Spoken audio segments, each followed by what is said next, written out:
The two systems colliding.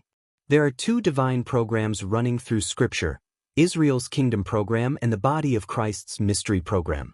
These two programs are both from God, but they are not the same, not interchangeable, and not designed to overlap.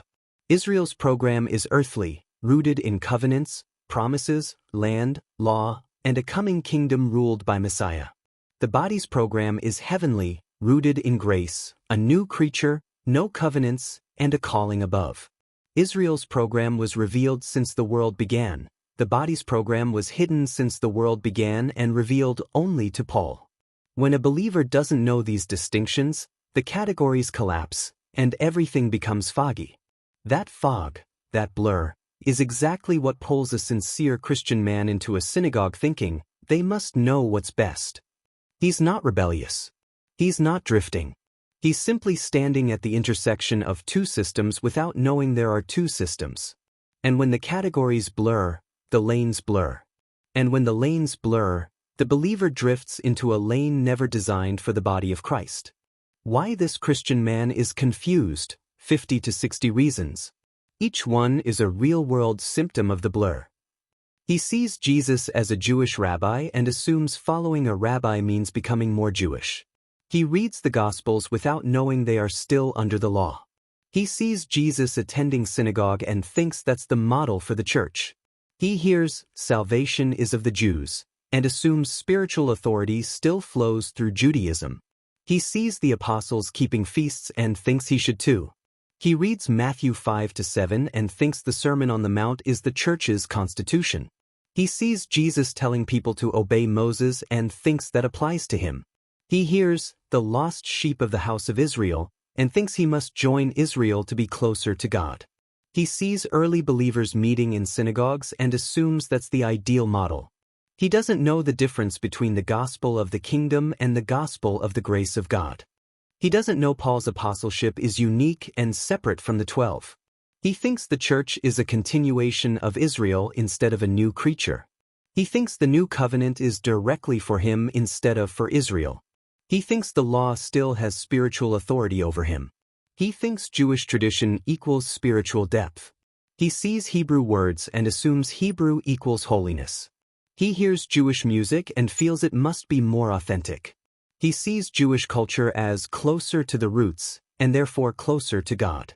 He confuses cultural authenticity with spiritual identity. He thinks Christianity is a branch of Judaism instead of a new creation in Christ.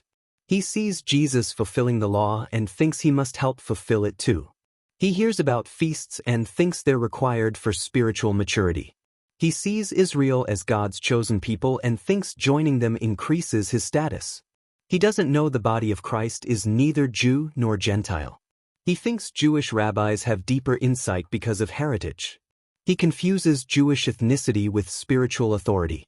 He sees synagogue liturgy and mistakes structure for spirituality. He hears Hebrew prayers and mistakes language for anointing. He sees Torah scrolls and mistakes artifacts for revelation. He sees ancient tradition and mistakes age for truth. He sees Jewish believers keeping the law and thinks he should imitate them.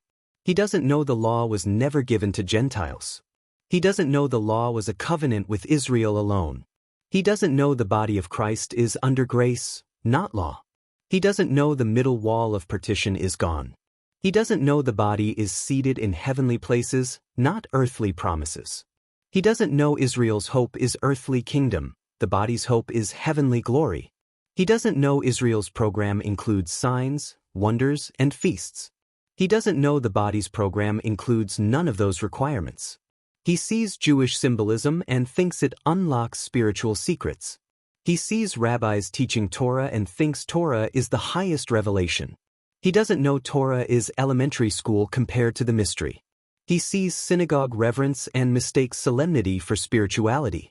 He sees Jewish unity and mistakes cultural cohesion for doctrinal clarity. He sees Israel's chosenness and thinks joining them increases his spiritual rank.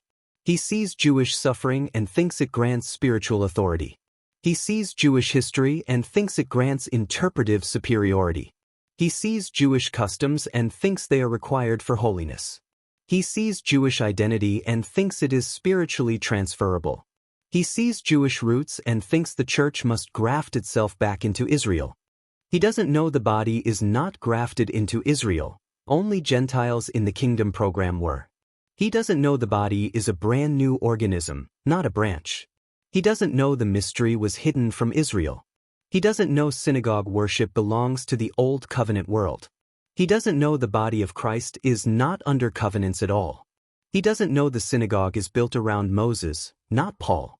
He doesn't know the synagogue is built around law, not grace. He doesn't know the synagogue is built around Israel's identity, not the new man. He doesn't know the synagogue is built around earthly promises, not heavenly ones. He doesn't know the synagogue is built around a nation, not a body. The Christian man isn't confused because he's weak. He's confused because he's standing in a system that belongs to another program. And without the distinctions, the blur wins. But when the distinctions rise, the blur dissolves. And the believer finally sees the lane God actually placed him in. If this teaching brought clarity or lifted the fog, may grace and peace continue to steady the heart. The blur fades when the word is rightly divided, and the believer sees the lane God designed for him. Thanks for watching this episode of The Blur Behind Everything, Part 2. Like, share, and comment if the message helped you see the difference between the two systems. Subscribe for upcoming teachings, and tap the bell so you don't miss the next release. Until then, may the light of His Word keep every step clear.